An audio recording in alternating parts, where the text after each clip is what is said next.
তাহলে আমরা যে এতক্ষণ করলাম একদম পাস ন্যারেশনটা, আমরা এখন এটাকে অ্যাসারিং সেন্টেন্স বলে, যাই বলুক সাধারণ বিষয় না। He said I am well, প্রশ্ন বলবা তার উত্তর বলবা, ঠিক আছে? বলো। He said I am well. He told that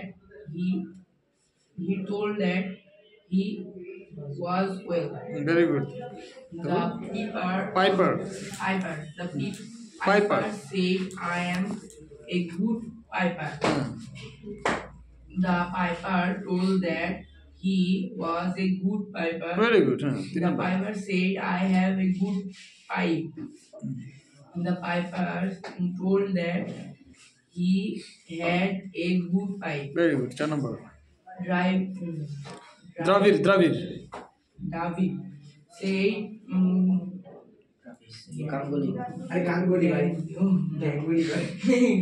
Ganguly is a good cricketer. David told that Ganguly was a good cricketer. Very nice. খুব সুন্দর হয়েছে। তার মানে আমরা এত কিছু ন্যারেশন করলাম, এটা আলোকে আমরা এটা পারলাম। আমি বলে দিয়েছি একটাও বলে দিই, তারপরে তোমরা সবাই করছো, মাত্র পরশুদিন তো ন্যারেশন শিখলা, আজকে কিন্তু তোমরা উত্তর করতে পারলাম, ঠিক আছে? আর মোটামুটি ও তো এই বছর প্রথমগুলো 7 থেকে করতেছে।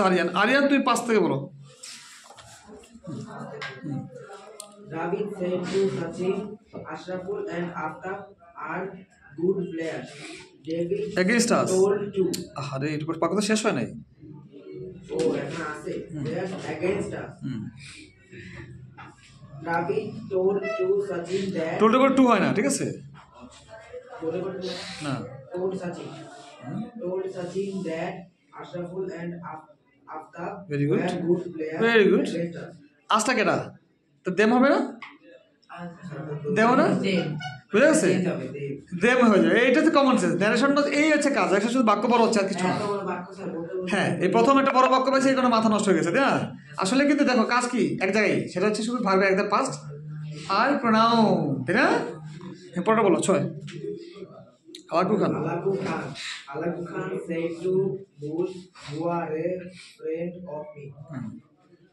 Alaku Khan told Bush that you were a দ্যাটটা বলবো না, that you are এই ইউটাকে ও প্রশ্ন বলতেছো, বলো। Alaku Khan told Bush তুমি অ্যান্সার বলতেছো? yes sir, আচ্ছা বলো তাহলে। you were a friend. That তাহলে এটা হি ব্র্যাকেটে হবে, হি হবে, এটা তাহলে কে? It's Alaku Khan. না, ভালো করে দেখে বলো।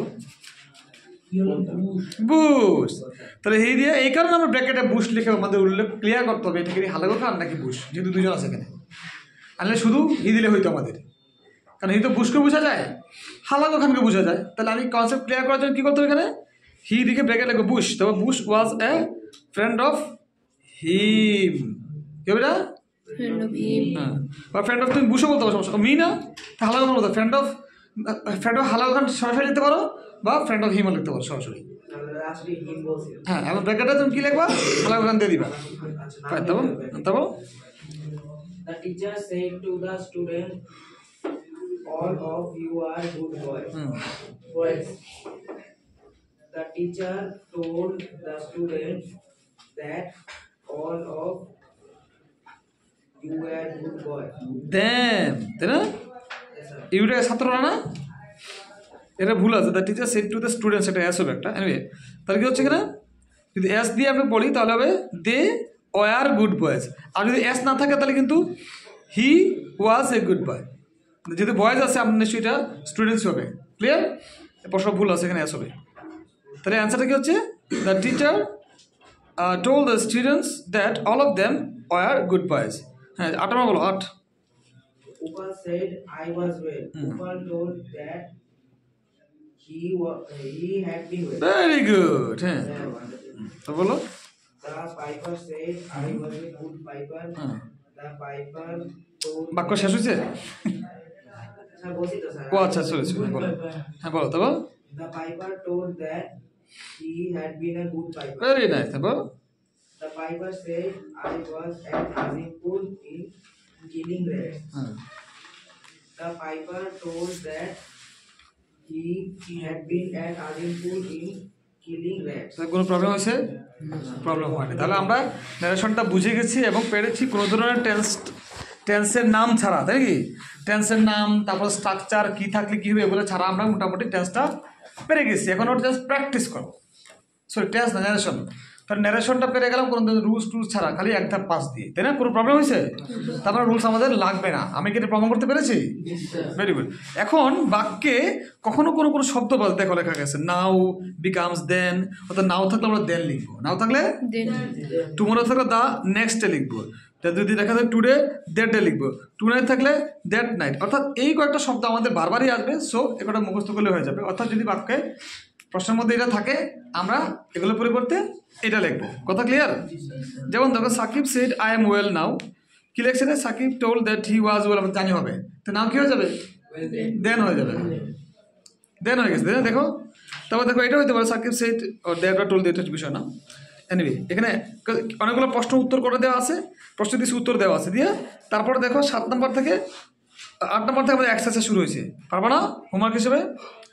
তো হোমওয়ার্ক হিসেবে থাকলো কি অ্যাসার্টিভ সেন্টেন্সের সেকশন 1 সব করে নিয়ে আসবা, সেকশন 2 এর সব করে নিয়ে আসবা, অবশ্যই এক্সাম্পল সহকারে, এবং যে এখানে নোটটা দেওয়া আছে এই নোটটা অবশ্যই লিখে মুখস্থ করে নিয়ে আসবা, বুঝছো? উপরে ওই যে হ্যাঁ হ্যাঁ এটা মুখস্থ করে আসবা, হ্যাঁ, আর এগুলো সব করে আসবা। মুখস্থ তো শুধু এটা করবা, নাও বিকামস দেন, এটা মুখস্থ করবা এগুলো। স্যার সেকশন 2 এর থেকে কি আমরা এই যে 8 থেকে শুরু করব নাকি 1 থেকে শুরু করবা? অর্থাৎ করে দেওয়া আছে না, করে দেওয়া আগে করবা, এরপর না করে দেওয়া করবা, অত এক্সারসাইজ করবা। কথা ক্লিয়ার? এই বুঝছো? হোমওয়ার্ক বোঝা গেছে? অ্যাসার্টিভ সেন্টেন্সের সেকশন 1 সেকশন 2 প্রশ্ন উত্তর সব লিখে নেবে, আর অবশ্যই আন্ডারলাইন কোথায় করবা? যেটা চেঞ্জ হবে ওইটা যেইখানে চেঞ্জ হবে ওইটার নিচে দিবা, আর চেঞ্জ হয়ে যা আছে তাও দিবা। কথা ক্লিয়ার? গুড।